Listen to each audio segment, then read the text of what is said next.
1969లో జరిగినటువంటి తెలంగాణ ఉద్యమంలో మరి 12 రోజులు అన్నాబత్తుల రవీంద్రనాథ్ గారు దీక్ష చేస్తే ఉద్యమము ఇక్కడి నుండి ఒక స్పార్క్ ఇచ్చినటువంటి జిల్లా.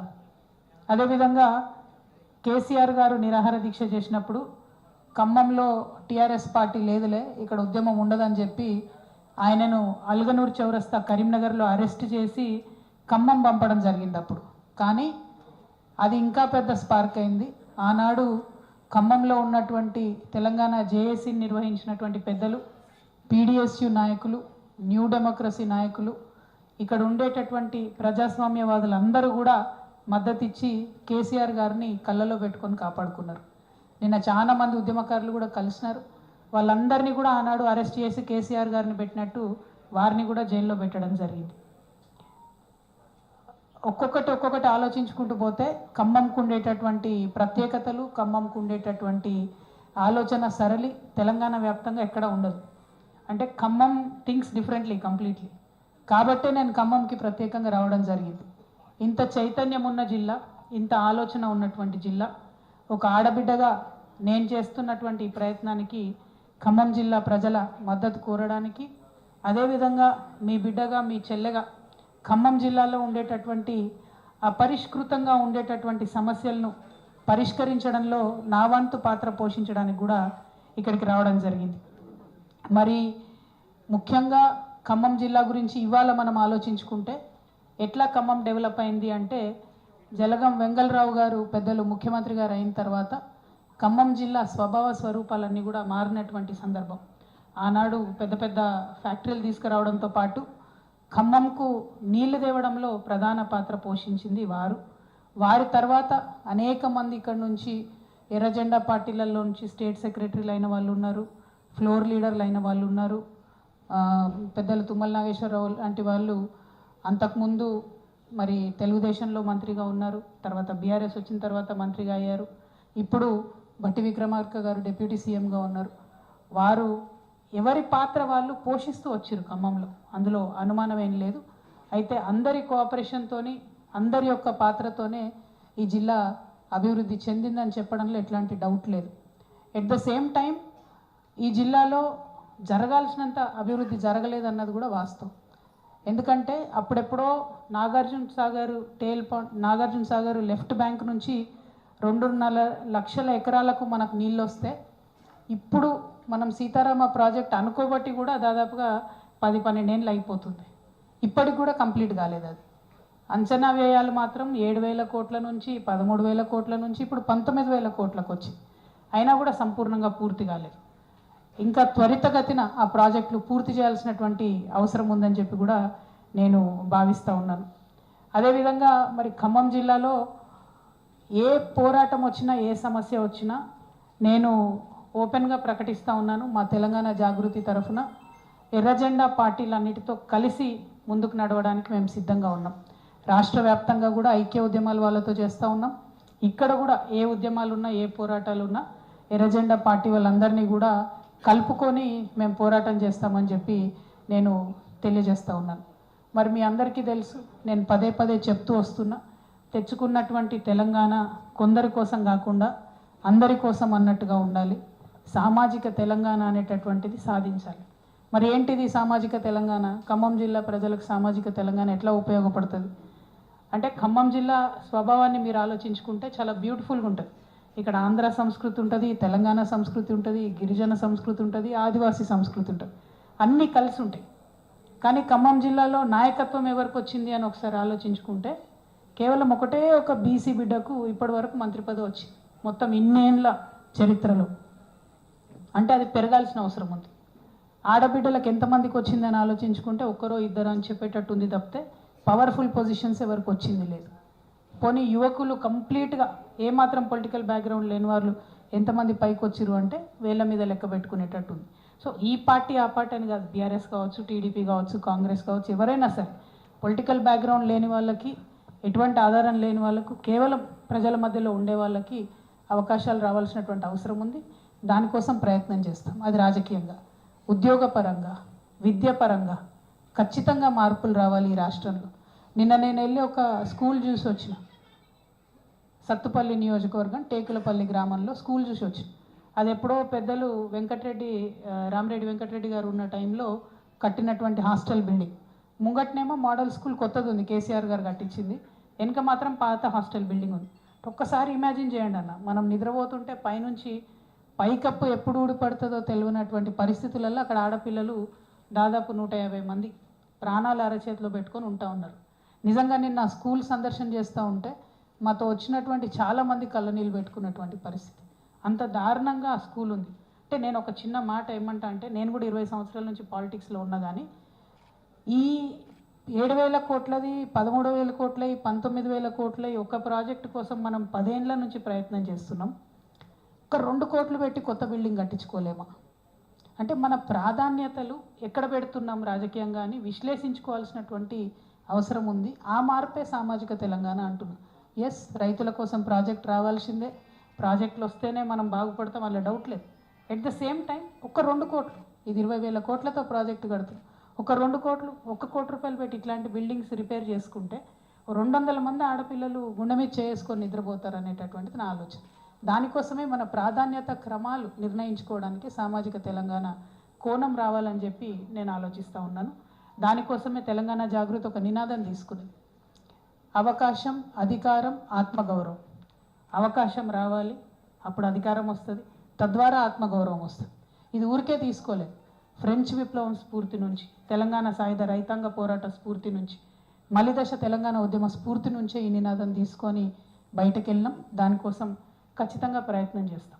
ఇది సాధించే క్రమంలో మరి బీఆర్ఎస్ పార్టీ పనిచేసిందా చేయలేదా? మీరు కూడా మొన్నటిదాకా అందులోనే ఉన్నారు. ఎస్, కొంతవరకు ఖచ్చితంగా పనిచేసింది. గ్రామ స్థాయి నుండి క్షేత్రస్థాయిలో మార్కెట్ కమిటీలలో మొట్టమొదటిసారి ఎస్సీ, ఎస్టీ, బీసీలకు అవకాశం కల్పించింది కేసీఆర్ గారే. అంతకుముందు ఎంట్రీ లేకుండా, రిజర్వేషన్ కూడా లేకుండా వేరే కమ్యూనిటీస్ వాళ్ళకి, కానీ అవకాశం కల్పించింది కేసీఆర్. అట్లా గ్రామ స్థాయి నుంచి కూడా ఒక విప్లవాత్మకమైనటువంటి మార్పులు తీసుకురావాల్సినటువంటి అవసరం ఉంది. అది ఓన్లీ మార్కెట్ కమిటీలలో చేస్తే సరిపోదు. నిన్న ముఖ్యమంత్రి గారు ఏమన్నారు? 42% ఇయ్యంది, నేను ఎన్నికలకు పోనన్నాడు. నిన్న క్యాబినెట్ ఏం తీర్మానం చేసింది? సర్పంచ్ ఎన్నికలు 42%తో మేము పార్టీల వారీగా ఇచ్చుకొని పోతా ఉంటాం. పార్టీల వారీగా బీసీలకు ఇవ్వడానికి అది బిచ్చం కాదు. మీరు భిక్ష వేస్తే తీసుకోవడానికి బీసీలు సిద్ధంగా లేరు. సర్పంచ్ ఎన్నికలలో గుర్తులు ఉండవు.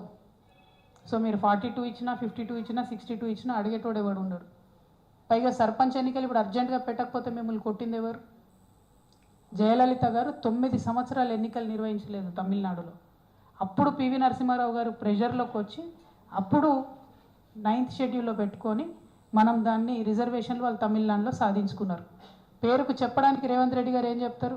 నేను తమిళనాడు తరహా సాధిస్తా అని చెప్తారు. ఒక్క స్టెప్ తీసుకున్నారా మీరు తమిళనాడు వాళ్ళలాగా? కనీసం ఢిల్లీలో పోయి ఒకసారి మోడీ గారికి ఒక వినతి పత్రం ఇచ్చిరా మీరు? పోయిన 2 సార్లు దొంగ దీక్షలు చేసి వచ్చేసిండ్రు కాంగ్రెస్ వాళ్ళు.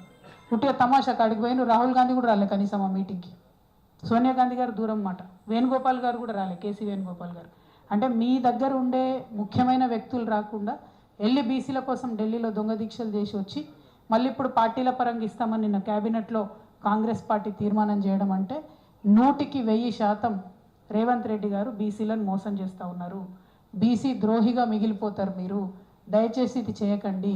ఇవాళ సర్పంచ్ ఎలక్షన్ అంటారు, రేపు పొద్దున గుర్తులున్న ఎన్నికలలో ఎంపీటీసీ, జెడ్పీటీసీలలో కూడా మేము పార్టీల వారీగా ఇచ్చుకుంటామని పోతారు.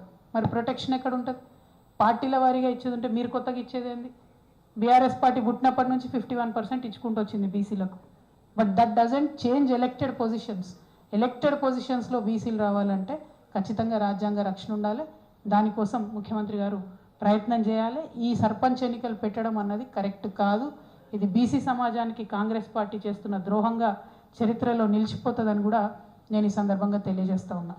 అదేవిధంగా నిన్న మేము మా ప్రయాణం మొదలుపెట్టినప్పటి నుంచి ఫస్ట్ మదిర నుంచి ప్రారంభించాం. మదిరలో డిప్యూటీ సీఎం గారు ఉన్నారు కాబట్టి అభివృద్ధి చాలా గట్టిగా ఉంటుందనే అనుకున్నాం. కాకపోతే మదిరలో చాలా ప్రాబ్లమ్స్ ఉన్నాయి. మున్సిపాలిటీలో అందరూ కూడా ప్రజలు చెప్తా ఉన్నారు, మా గ్రామ పంచాయతీ ఉన్నప్పుడే బాగుండే, ఇప్పుడు మున్సిపాలిటీ అయినాక ఇంకా రకరకాల ఇబ్బందులు ఉన్నాయని చెప్తున్నారు. ఆ ఇబ్బందులు లేకుండా త్వరితగతిన పూర్తి చేస్తారని చెప్పి మేము డిప్యూటీ సీఎం గారిని డిమాండ్ చేస్తూ ఉన్నాం. ఎట్ ద సేమ్ టైం అంతకుముందు బీఆర్ఎస్ కట్టినటువంటి 100 పడకల హాస్పిటల్ను 2 సంవత్సరాల నుంచి బట్టి విక్రమార్క గారు తాళమేసి పెట్టిండ్రు. కేవలం బీఆర్ఎస్ పార్టీ క్రెడిట్ పోవద్దని. కానీ ఇబ్బంది పడేది మీ మధిర ప్రజలన్న విషయం దయచేసి బట్టి విక్రమార్క గారు గమనించుకొని త్వరితగతిన ఆ హాస్పిటల్ ఓపెన్ చేయాలని కోరుతా ఉన్నాం. మీ మధిర నియోజకవర్గంలో జూనియర్ కాలేజ్ చాలా భయంకరమైన పరిస్థితిలో ఉంది. దయచేసి త్వరితగతిన దానికి నిధులు మంజూరు చేయాలని చెప్పి డిప్యూటీ సీఎం గారిని డిమాండ్ చేస్తూ ఉన్నాం. అదేవిధంగా మధిరలో జమలాపురం టెంపుల్కి వెళ్ళినాం మేము. అది తెలంగాణ తిరుపతిగా పిలుస్తారు, 1000 సంవత్సరాల చరిత్ర ఉన్న టెంపుల్. కానీ ఇంతవరకు బీఆర్ఎస్ కావచ్చు, కాంగ్రెస్ కావచ్చు, ఎవ్వరు కూడా టెంపుల్ అభివృద్ధికి ₹1 కూడా ఇవ్వలేదు. అక్కడ వాళ్ళందరూ కూడా డిమాండ్ చేశారు, ప్రభుత్వం నుంచి మాకు వసతులు కావాలి, ఇక్కడ ఇంకా ఫెసిలిటీస్ కావాలి, మమ్మల్ని పట్టించుకుంటలేరని డిమాండ్ చేసిండ్రు.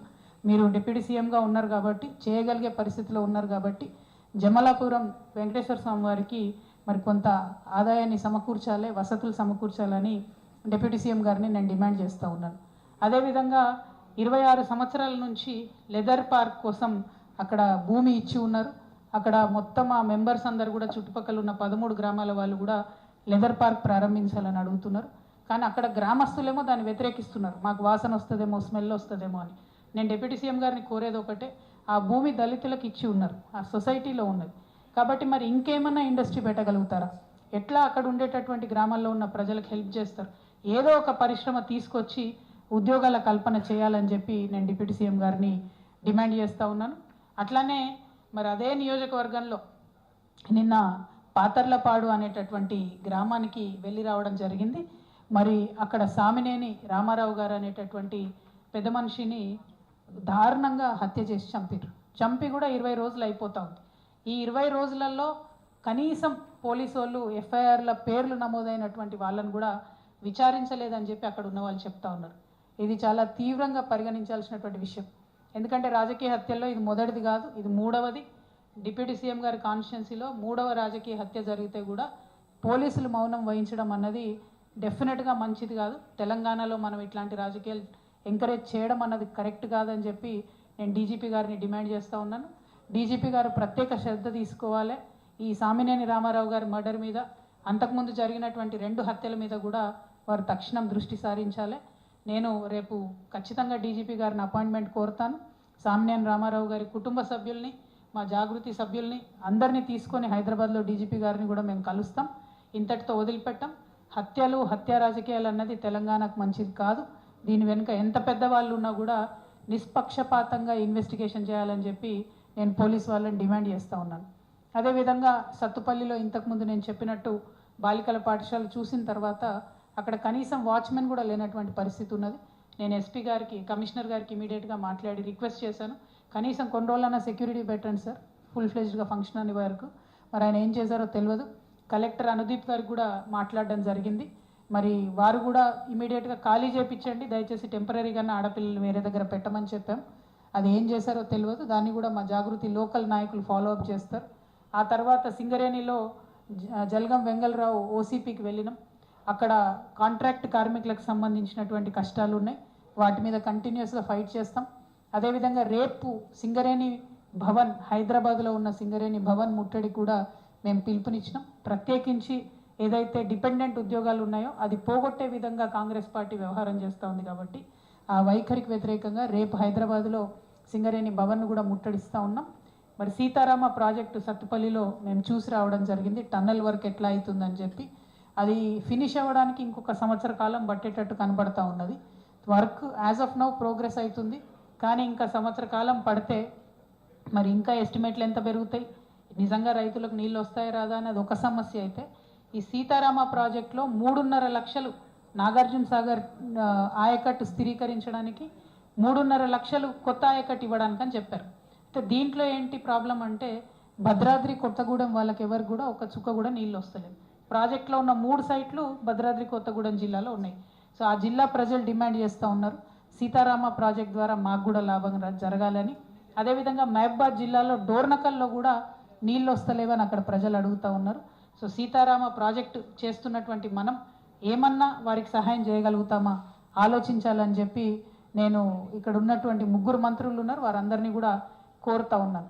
అదేవిధంగా తర్వాత నిన్న రాత్రి మాకు మదన్ లాల్ గారి ఇంట్లోనే ఆశ్రయం ఇవ్వడం జరిగింది వైరా గత శాసనసభ్యులు. మరి వైరా కూడా విజిట్ చేశాం. అక్కడ వెజిటేబుల్ మార్కెట్ చూసి వచ్చాం. అక్కడ వైరా వెజిటేబుల్ మార్కెట్ అయినా, ఇక్కడ ఖమ్మంలో కానాపురం దగ్గర కట్టినటువంటి ఇంటిగ్రేటెడ్ మార్కెట్ అయినా పూర్తి కాకుండా ఉంది. దాంతో ప్రజలు ఇబ్బంది పడుతూ ఉన్నారు. మరి ఆ వెజిటేబుల్ మార్కెట్ వెంటనే పూర్తి చేయాలని డిమాండ్ చేస్తున్నాం. అట్లనే ఈ పల్లిపాడు టు ఎంకూరు హైవే ఏదైతే ఉందో వైరాలో, దానిలో 2 హై లెవెల్ బ్రిడ్జెస్ అవసరం ఉన్నాయి. ఒకటి అంజనాపురం దగ్గర, ఇంకోటి లాలాపురం దగ్గర. వాటిని త్వరితగతిన పూర్తి చేయాలని డిమాండ్ చేస్తున్నాం. అక్కడ పరిశ్రమలు లేవని చెప్పి ప్రజలంతా కూడా ఫీల్ అవుతున్నటువంటి సందర్భం ఉంది. మరి మిర్చి, పత్తి ఆధారంగా ఏమైనా పరిశ్రమలు పెట్టగలిగితే ఆలోచించవలసిందిగా జిల్లాలో ఉండేటటువంటి మంత్రివర్యుల్ని కోరుతా ఉన్నాం. మరి ఖమ్మంలో చూసుకుంటే నిన్న అమరవీరుల స్తూపం దగ్గర నుండి వచ్చినాం. అక్కడ ఉన్నటువంటి ఉద్యమకారులందరూ కూడా డిమాండ్ చేసిండ్రు. ఏదైతే కాంగ్రెస్ ప్రభుత్వం మాకు ప్రామిస్ చేసిందో 250 గజాలు ఇస్తామని చెప్పి, పెన్షన్ ఇస్తామని చెప్పి, ఉద్యమకారులకు గుర్తింపు కార్డు ఇస్తామని చెప్పి, అమరవీరుల కుటుంబాలను ఆదుకుంటామని చెప్పి, వీటి మీద పోరాటం చేయవలసిందిగా వారు సూచించారు.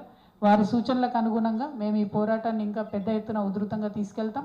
ప్రతి ఉద్యమకారుడికి 250 గజాలు వచ్చేంత వరకు కూడా విశ్రమించకుండా పనిచేస్తామని ఈ సందర్భంగా తెలియజేస్తూ ఉన్నాం. అదేవిధంగా ఖమ్మంలో పెద్దలు పద్మశ్రీ అవార్డు గ్రహీత వనజీవి రామయ్య గారు మరణం చెందిన తర్వాత మరి ప్రభుత్వం అధికారికంగా వారి ఫ్యూనరల్ చేస్తుందని మేము అనుకున్నాం. ఎందుకు చేయలేదని మేము కూడా ఆశ్చర్యానికి గురైనాం. మరి వనజీవ రామయ్య గారి స్మృతిని నిరంతరం కొనసాగించే విధంగా మరి మంచి పెద్ద ఈకో పార్క్ ఏదైనా నిర్మిస్తే ఆ ఈకో పార్క్కి ఖచ్చితంగా వనజీవి రామయ్య గారి పేరు పెట్టాలని చెప్పి నేను ఈ సందర్భంగా డిమాండ్ చేస్తున్నాను. అట్లానే పాలేరులో మేము జేఎన్టీయూని విజిట్ చేస్తాం. తర్వాత అసలు ఖమ్మానికి యూనివర్సిటీయే లేదు.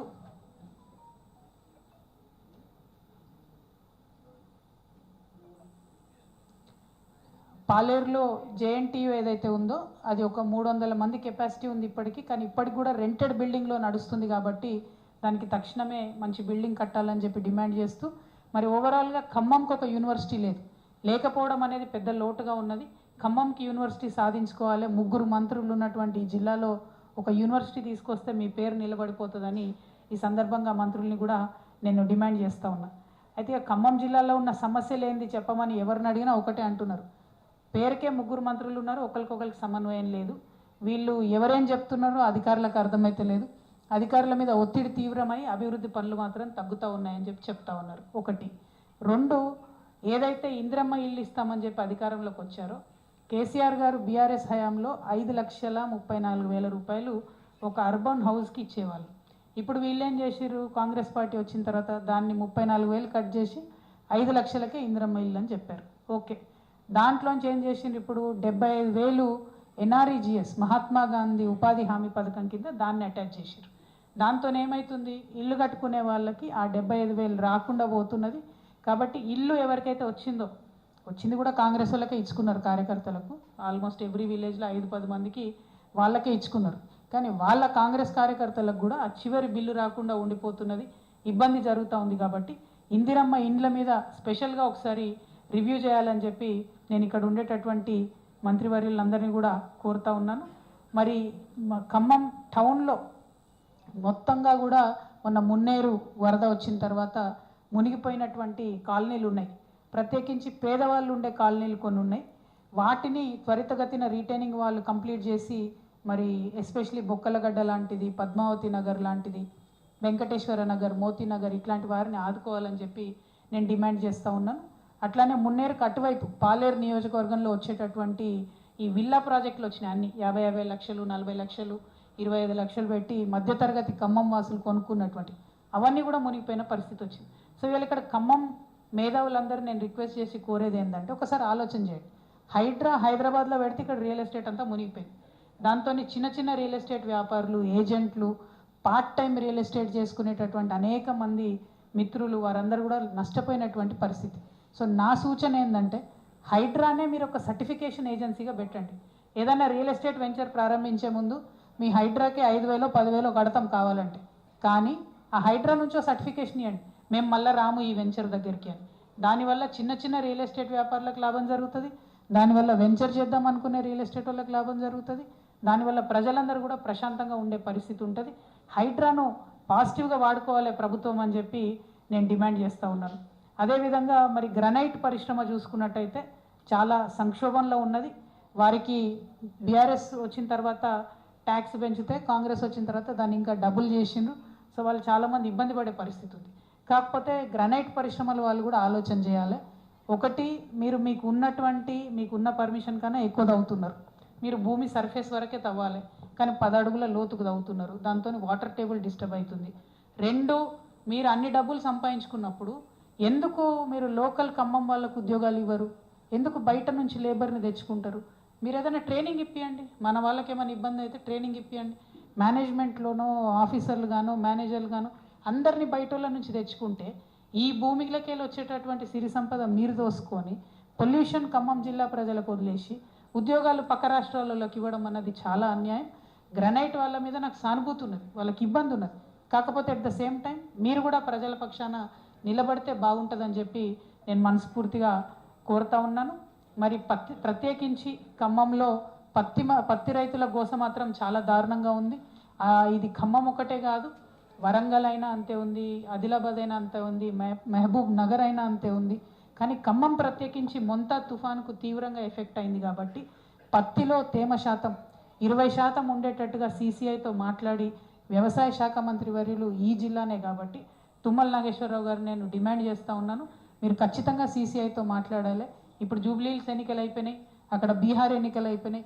ఇప్పుడన్నా పత్తి రైతుల గోస పట్టించుకోవాలని చెప్పి నేను ప్రభుత్వాన్ని డిమాండ్ చేస్తూ ఉన్నాను. అదేవిధంగా ఇక నిరుద్యోగుల విషయం అయితే చెప్పనలవి కాదు, భయంకరమైన పరిస్థితి ఉన్నది. మాకంటూ ఒక జాబ్ క్యాలెండర్ వేయాలని చెప్పి వాళ్ళు డిమాండ్ చేస్తూ ఉన్నారు. ఎప్పుడు ఉద్యోగం అన్నా గవర్నమెంట్ గ్రూప్ 1 గ్రూప్ 2 అని చెప్పి మభ్య పెడుతున్నారు. కానీ చాలా ఎగ్జామ్స్ ఉంటాయి, జేఎల్స్ ఉంటాయి, డిఎల్స్ ఉంటాయి, డ్రగ్ ఇన్స్పెక్టర్స్ ఉంటాయి, అనేకమైనటువంటి డిపార్ట్మెంట్స్లో ఖాళీలు ఉన్నాయి. అవేవి కూడా వేయకుండా ఇబ్బంది పెడుతున్నారు. అన్నిటికన్నా ముందు మీరు అధికారంలోకి వచ్చిందే నిరుద్యోగులతోనన్న విషయం కాంగ్రెస్ పార్టీ గుర్తుపెట్టుకొని ఖచ్చితంగా ఒక స్పష్టమైనటువంటి జాబ్ క్యాలెండర్ ఇవ్వాలని చెప్పి నేను డిమాండ్ చేస్తూ ఉన్నాను. మరి అదేవిధంగా ఆపరేషన్ కగార్ పేరుతో పెద్ద ఎత్తున కేంద్ర ప్రభుత్వం చేసినటువంటి విధ్వంసాన్ని కూడా మనం దృష్టిలో పెట్టుకోవాలి. నేను మొదటి నుండి ఆపరేషన్ కగార్కి వ్యతిరేకంగా మాట్లాడుతూ వచ్చినాం. మావోయిజం కానీ నక్సలిజం కానీ అది శాంతి భద్రతల సమస్య కాదు, అది సామాజిక సమస్య.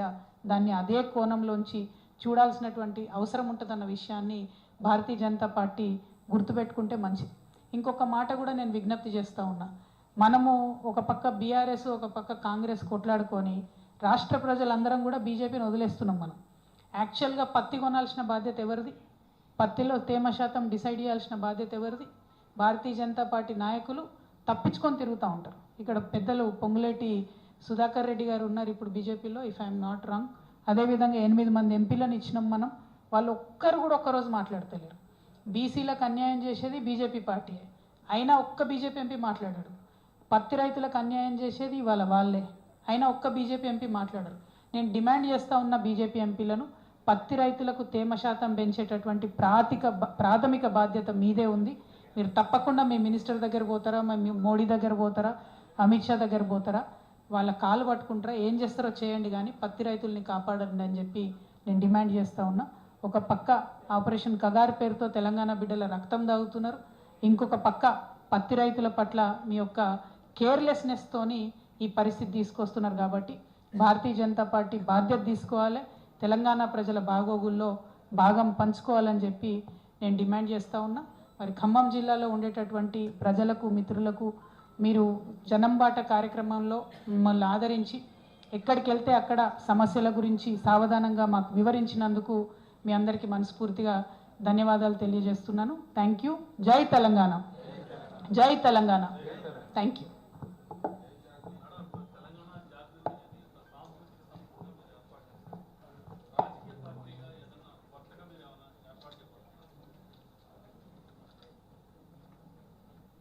జై తెలంగాణ.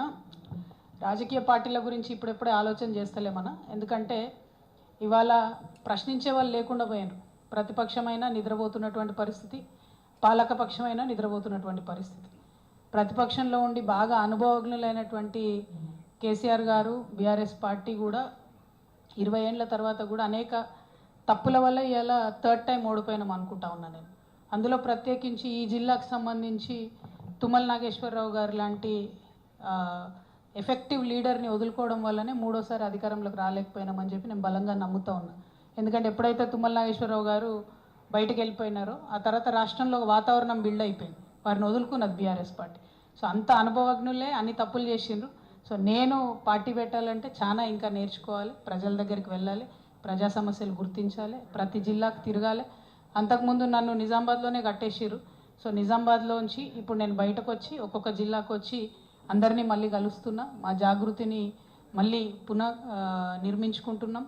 జాగృతి క్యాడర్ నిర్మించుకోవడంతో పాటు నేను అక్కడ ఆయా జిల్లాల్లో స్థానికంగా ఉండేటటువంటి సమస్యల మీద అండర్స్టాండింగ్ తెచ్చుకుంటాను.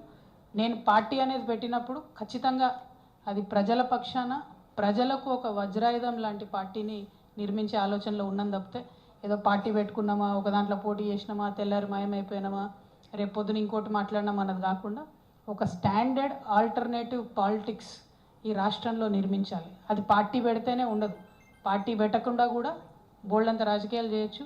తెలంగాణ జాగృతి పుట్టినప్పటి నుంచి కూడా రాజకీయ అంశాల పట్లనే మాట్లాడుతున్నాం. తెలంగాణ ఉద్యమంలో కూడా మేము రాజకీయ అంశాలే మాట్లాడినాం. సో ఇప్పుడు కూడా రాజకీయ అంశాలే మాట్లాడతాం. పార్టీ పెట్టేది ఉంటే మంచిగా డంకా బజాయించి హైదరాబాద్లో ప్రెస్ మీట్ పెట్టి మీ అందరికీ చెప్పి పెడతాం. కాకపోతే చాలా ఇంకా నేర్చుకునేది ఉంది, చాలామందిని కలిసేది ఉంది. ఇప్పుడు ఉండేటటువంటి ప్రభుత్వాలు, అది కేంద్ర రాష్ట్ర ప్రభుత్వాల మీద ఒత్తిడి పెంచేది ఉంది కాబట్టి ఆ పనిలో ప్రస్తుతానికి బిజీగా ఉన్నాం. ఆ పని కొనసాగిస్తాం. Thank you.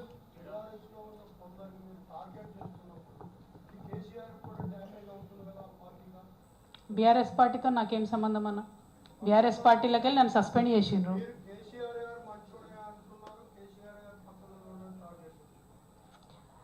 అన్న ఒక్క మాట చెప్తా, ఒక నాయకుడి కింద, ఒక పార్టీ కింద నేను 20 సంవత్సరాలు పనిచేస్తాను.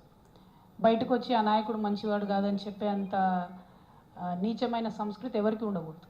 పార్టీలోంచి నీ అంతటి నువ్వు వెళ్ళిపోయినా నోరు మూసుకొని ఉండాలి, ఎందుకంటే ఆ పార్టీలో మీరు చాలా రోజులు పనిచేశారు కాబట్టి. కానీ నా అంతటి నేను రాలే బయటికి, నన్ను బయటకు వేసిర్రు. నన్ను బయటకు వేయడంలో కొంతమంది కుట్ర చేసిర్రు, అది వాస్తవం. సో నా మీద ఎవరైతే కుట్ర చేశారో వాళ్ళ మీద ఖచ్చితంగా నేను మాట్లాడతా కదన్న. అది పాలిటిక్స్ కాదు. పెద్ద నాయకుడు కేసీఆర్ గారు, వారు లేకపోతే తెలంగాణ వచ్చేదే కాదు. వారు వచ్చారు కాబట్టి ఇవాళ ఖమ్మం టౌన్ డెవలప్ అయిందంటే అది 101% కేసీఆర్ గారు చొరవని, అది మీకు కూడా తెలుసు. ఖమ్మం టౌన్ ఇవాళ ఎక్కడికి పోయినా అద్భుతంగా హైదరాబాద్లో కనబడుతుంది. వెడల్పు రోడ్లు, పెద్ద బిజినెస్ సెంటర్లు వచ్చినాయంటే కేవలం బీఆర్ఎస్ పాలన వల్లనే వచ్చింది. అది కేసీఆర్ గారు ఆలోచన వల్ల మాత్రమే వచ్చింది. సో కేసీఆర్ గారు నేనేమనట్లే, ఎందుకేమనట్లే, ఆయన ఇట్లాంటి చిన్న చిన్న విషయాలు పట్టించుకోరు. కాకపోతే నన్ను కుట్ర చేసి నా కుటుంబానికి, నా పార్టీకి కాకుండా చేసిన వాళ్ళని డెఫినెట్గా అంటా కదన్న. మీరున్న అంటారు నా ప్లేస్లో, అనరా చెప్పు, నేను మనిషినే కదా. కాబట్టి అంతే తప్పితే అది కూడా నేను ఒకటి మళ్ళీ గుర్తుపెట్టుకున్నాను, నేను ఎక్కడ కూడా వితౌట్ ప్రూఫ్ ఎవరి మీద కూడా అలిగేషన్ చేయను. నా జీవితంలో చేయలేదు, చేయను. సో రేపైనా సరే ఎవరి మీద మాట్లాడినా సరే ఖచ్చితంగా ప్రూఫ్తోనే మాట్లాడతాను. ఇప్పుడు నేనేం చెప్పా, తుమ్మల నాగేశ్వరరావు గారు లాంటి పెద్ద నాయకుడిని వదులుకోవడం 101% బీఆర్ఎస్ పార్టీ చేసిన మిస్టేక్. దానివల్ల 2 నష్టాలు జరిగినాయి పార్టీకి. ఒక వాతావరణం ఏర్పడింది రాష్ట్ర వ్యాప్తంగా, ఇది అందరు పెద్ద నాయకులు వెళ్ళిపోతున్నారు అనేటటువంటి. అది కరెక్ట్ కాదు కదా. అంత ఎక్స్పీరియన్స్ ఉన్న వాళ్ళు ఎక్కడ దొరుకుతారు? ఉన్నప్పుడు వాళ్ళని కాపాడుకోగలగాలి. సో ఇప్పుడు నన్ను 20 ఏళ్ళు పనిచేసి నన్ను బయటకు పంపించారు. సో అదే పార్టీలో ఉన్న వాళ్ళు ఆలోచించారా అన్న, వాళ్ళ బిడ్డనే బయటకు పంపించారు, మా సంగతి ఏంది అనుకోరా? అనుకుంటారు కదా. సమయం సందర్భం వచ్చినప్పుడు ఎగ్జిబిట్ చేస్తారు ఎవరన్నా కూడా. ఇప్పుడు ఇమీడియట్గా రేపు తెల్లారికల్లా రిజల్ట్ తెలియదు. మొన్న జూబ్లీహిల్స్లో తెలిసింది ఏమైంది, ఎందుకు జరగలేదు? మరి ఇంత వ్యతిరేకత ఉంది కాంగ్రెస్ పార్టీ అంటే. ఏ ఊర్లకు పోయినా కూడా నోరు తెరిస్తే ఫస్ట్ లకారంతో స్టార్ట్ చేసి తిడుతున్నారు. అయినా ఎట్లా గెలుస్తుందన్న జూబ్లీహిల్స్లో అన్ని వేల మెజార్టీతో? సో ప్రతిపక్షాలు, BJP utter flop, failure, BRS not up to the mark. కాబట్టి దాన్ని ఇంప్రూవ్ చేసుకోవాలి. ప్రతిపక్షం లేనటువంటి ఏ రాష్ట్రం కూడా బాగుపడలేదు. ఈ దేశంలో కూడా ఇవాళ వెనకడుగేస్తున్నాం మనం. అమెరికా లాంటి దేశాలు ఇష్టం వచ్చినట్టు వీసాలు క్లోజ్ చేయడం పెంచుతున్నాయంటే ఈ దేశంలో ప్రతిపక్షం లేదు కాబట్టి బీజేపీ ఏది చేసినా నడుస్తుంది. కాంగ్రెస్ ప్రతిపక్షంగా దేశంలో ఫెయిల్ అయింది. ఇక్కడ బీఆర్ఎస్, బీజేపీ ఫెయిల్ అయినాయి ప్రతిపక్షంగా. బీహార్లోనేమో ఘోరం ఓడిపోతుంది కాంగ్రెస్, ఇక్కడనేమో 25,000 మెజార్టీతో గెలుస్తుంది. How is it possible? అంటే ప్రతిపక్షాలు ఫెయిల్ చేస్తున్నాయి ప్రజల్ని. సో మేము తెలంగాణ జాగృతి నుండి ఆ ప్రతిపక్ష పాత్ర నిర్వహిస్తాం. ఖచ్చితంగా ఈ రాష్ట్రంలో ఒక అడిగే గొంతుకగా ఉంటాం. ఆల్టర్నేట్గా పాలిటిక్స్ ఎట్లా చేస్తే బాగుంటుందో ప్రజలకు చెప్తాం. మహిళా నాయకత్వాన్ని పెంపొందిస్తాం, యువకుల నాయకత్వాన్ని ప్రోత్సహిస్తాం. ఖచ్చితంగా అన్ని వర్గాలకు ఎవరైతే అధికారానికి దూరంగా ఉన్నారో వారు అధికారంగా దగ్గర అవ్వడానికి మా శాయశక్తిలో మేము ప్రయత్నం చేస్తాం.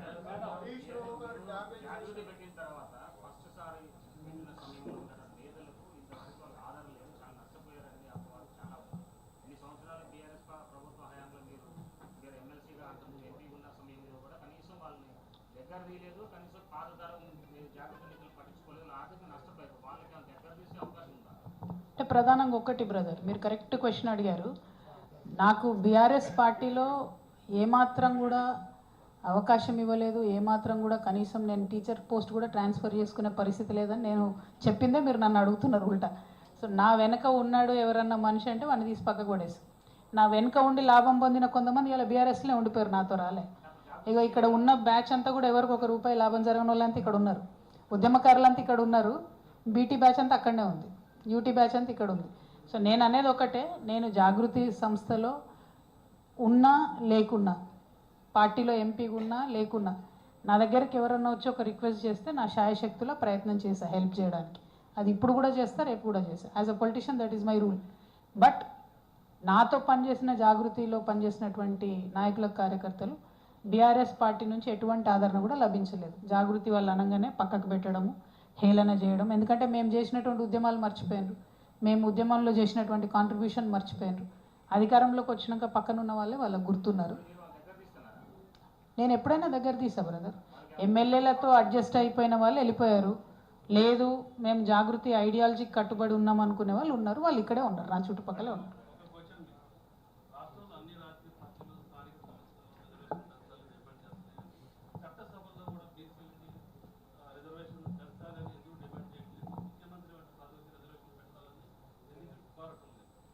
నేను ఫస్ట్ నుంచి చెప్తూ వచ్చాను, నా కమిట్మెంట్ మహిళలకు చట్టసభల్లో రిజర్వేషన్ రావాలి. ఆ బిల్లు కోసం కొట్లాడిన సమయంలోనే బీసీలకు చట్టసభల్లో రిజర్వేషన్ రావాలనే కమిట్మెంట్ మేము తీసుకున్నాం, ఓపెన్ డిక్లేర్ చేసాం అది మేము. అందులో భాగంగా ఇది మొదటి స్టెప్. స్థానిక సంస్థలలో ఒక సెక్యూరిటీ, ఒక కాన్స్టిట్యూషనల్ ప్రొటెక్షన్ బీసీలకు వస్తే ఖచ్చితంగా రేపు పొద్దున అది చట్టసభలకు రిఫ్లెక్ట్ అవుతుంది. సో చట్టసభల్లో డైరెక్ట్గా ఒకేసారి మనం అడిగితే ప్రాతిపదిక ఏది అంటారు. ఎందుకంటే ఒక బేసిక్ లోపం ఏముందంటే బీసీలకు సంబంధించి మన రాజ్యాంగంలో బ్యాక్వర్డ్ క్లాసెస్ అన్నారు, బ్యాక్వర్డ్ కాస్ట్ అనలేదు. దాంతో ఇప్పటి వరకు కూడా రిజర్వేషన్కి బీసీలకు ఎక్కడ కూడా సరైనటువంటి ప్రొటెక్షన్ లేదు.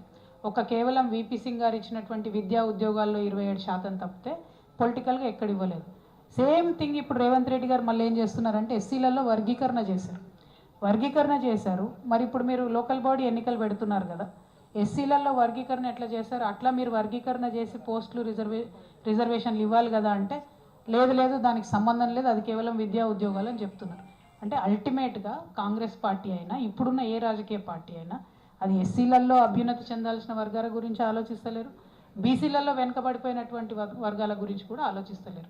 సో మా కమిట్మెంట్ తెలంగాణ జాగృతిగా చట్టసభల్లో బీసీలు రావాలనే పోరాటం ఉంటుంది, దానికోసం ఫైట్ చేస్తాం. Thank you.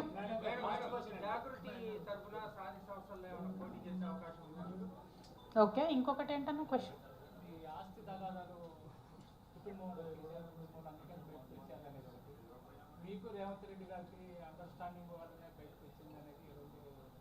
అంటే కొన్ని ప్రశ్నలకు కాలమే సమాధానం చెప్తుందన్న. ఇప్పుడు నేనేమంటున్నా అంటే ఎదురుంగ వ్యక్తి మీద ఏది పడితే అది మాట్లాడేసి తర్వాత మీరు ప్రూవ్ చేసుకోండి అనేటటువంటి విధంగా బీఆర్ఎస్ పార్టీ వాళ్ళు ప్రయత్నం చేస్తున్నారు.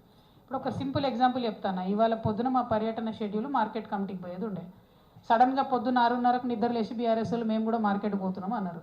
ఇన్ని రోజులు గుర్తు రాలేదా మార్కెట్? మరి ఇలా జాగృతి రాగానే పొద్దుగాల లేచి మార్కెట్ గురుకుతారు ఎందుకో? మళ్ళీ అదే మొదలు చేయొచ్చు కదా, మీరు నిద్ర లేచి ఉంటే బాగుండేది కదా. నేను అందుకే తిరుగుతున్నా కదన్న, నేను రావడం వల్ల ప్రతిపక్ష పార్టీలు నిద్రపోయేటోళ్ళు మేల్కుంటున్నారు, పాలకపక్షం కూడా నిద్రపోయేటోళ్ళు మేల్కుంటారనే ఉద్దేశంతోనే జాగృతి పేరుతో తిరుగుతూ ఉన్నామన్న. సో మా లక్ష్యం నెరవేరింది. నా మీద ఉట్టిగా ఏదో ఆరోపణలు చేద్దాం అనుకుంటే అది ప్రూవ్ కాదు బ్రదర్, నిలబడదు. నేనేమంటున్నా, నేను చాలా ధైర్యం ఉన్నటువంటి వ్యక్తిని. నన్ను ఒక ఆడబిడ్డను తీసుకెళ్ళి ఎండాకాలంలో తిహార్ జైల్లో పెడితే 6 నెలలు, వేరే వాళ్ళు అయితే డిప్రెస్ అయ్యి ఇంట్లో కూర్చుంటారు. నేను ఎందుకు ధైర్యంగా బయటకు వచ్చి ఫైట్ చేస్తున్నా? నా భుజాల మీద ఒక బరువు ఉంది. అదేంటి? తెలంగాణ ఆడబిడ్డలు భయపడకూడదు, రాజకీయాల్లోకి వస్తే మహిళల్ని తొక్కేయాలంటే 2 రోజులు జైల్లో వేస్తే వీళ్ళు ఇంట్లో పడుకుంటారని అనుకోకూడదు. ఏమన్నా కానీ నేను అనుకున్న లక్ష్యం కోసం ఫైట్ చేస్తానే ధైర్యం ఆడబిడ్డల్లో నింపాలి.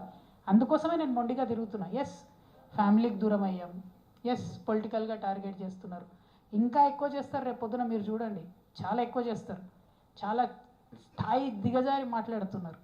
అయినా ఎందుకు ఫైట్ చేస్తున్నా? తెలంగాణ ఆడబిడ్డల బరువు నా భుజాల మీద ఉన్నాయి. వాళ్ళు డిప్రెస్ కావద్దు, రాజకీయాల్లో మాకు అవకాశం ఉంటుందనే కాన్ఫిడెన్స్ ఆడపిల్లలకు రావాలి. అందుకోసమే ఫైట్ చేస్తున్నా and I will continue to fight. Thank you. జై తెలంగాణ, జై జాగృతి.